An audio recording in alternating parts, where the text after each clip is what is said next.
we're faced with a lot these days, and parents really deserve a lot of support for raising healthy children.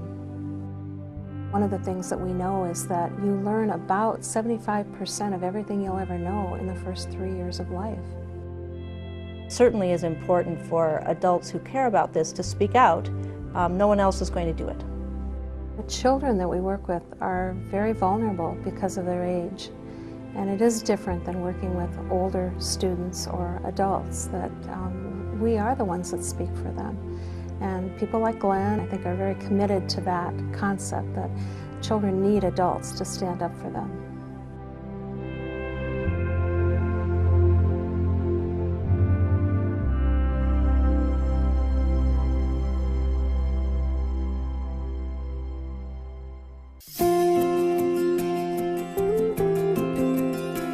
As long as I've known Glenn, which is over 20 years, is that he's always been very active in anything that has to do with young children and families and parenting, and has been supportive to those groups. The pressures today have to do with probably more complex family situations, more complex early care situations, so children are moving around between maybe child care, maybe a nursery school program. I think that we're somewhat conflicted in our culture about who should be caring for children and how important it is. He has a way of really exciting his students about not just about the content, but really about thinking deeply about what this field is about and why it's important. I would say if I look back at my career over 25 years, the part that I feel proud of or best about is preparing parent educators to do that work. Glenn is involved in a lot of things outside of his direct role as a professor. He serves on a lot of committees, and he's been successful in that in a number of projects that he's worked with incarcerated dads and with other dads groups and events and things. In 1995, I was invited by the director of the ECFE program to go with her out to the Minnesota Correctional Facility to talk to the education director out there about possibly doing a parenting class out there. Most people don't understand that everybody who's here is going to get out. I get to play this special role. I get to go in, I get to talk to them about a part of who they are that is still good, still salvageable in some ways. The work that I do there is challenging, but it's so emotionally rewarding to watch these guys and to see them as people and to be able to sort of tap into who they are, the goodness of who they are. It's almost brings tears to my eyes to watch that. We send home videotapes with books of guys reading to their kids, and you know, I've gotten a chance to meet some of them in the hall, and yeah, my kid got it, and you know, they keep watching it. You know, one of them said, yeah, their mom took it away and hid it because they were watching it 6 times in a row, and you know, she got sick of it. And somebody else has said, yeah, my toddler goes up to the TV and kisses it.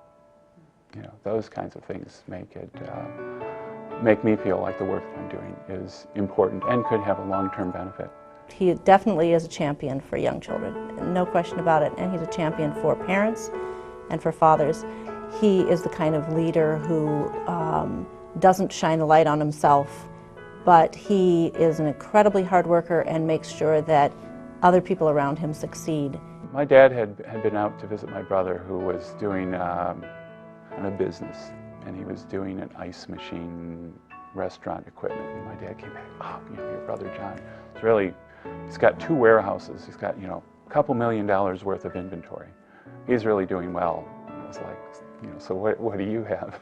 And what it is, I decided, was the fact that you influence students who then become teachers, who influence children and influence families, and there's sort of this ripple effect. So what you're proud of in any way as a teacher, educator, is the fact that you hope that those ripples will go out and that you've created teachers who will impact children and families in positive ways.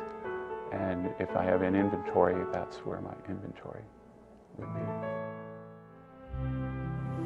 Be a good boy to your mother and make sure you eat your vegetables and pray and just stay happy. So I'm hoping you enjoy this DVD that I'm sending to you, and I hope that you watch it several times so you can hear your daddy's voice.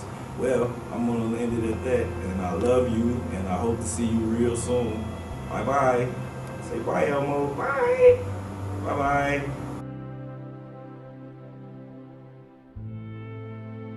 Young children laughing, learning, and being loved. The importance of early childhood brought into the light of public awareness. Students becoming teachers of future generations. Men embracing their responsibilities and cherishing the privilege of fatherhood. This is the incredible legacy of Dr. Glenn Palm. Thousands of children have touched his life, and he returned the favor. Through decades of passionate teaching, tireless research, and courageous volunteerism for countless organizations, within himself he found a champion of Minnesota's most innocent children. He also supported the Foundation's own Early Childhood Initiative and Inside Out Connections program. For his heart, humility, and unwavering determination that defines the qualities of a true leader, the Initiative Foundation and Xcel Energy are proud to honor Dr. Glenn Palm of St. Cloud State University for 2009 Outstanding Leadership. Please welcome him to the stage to accept the award.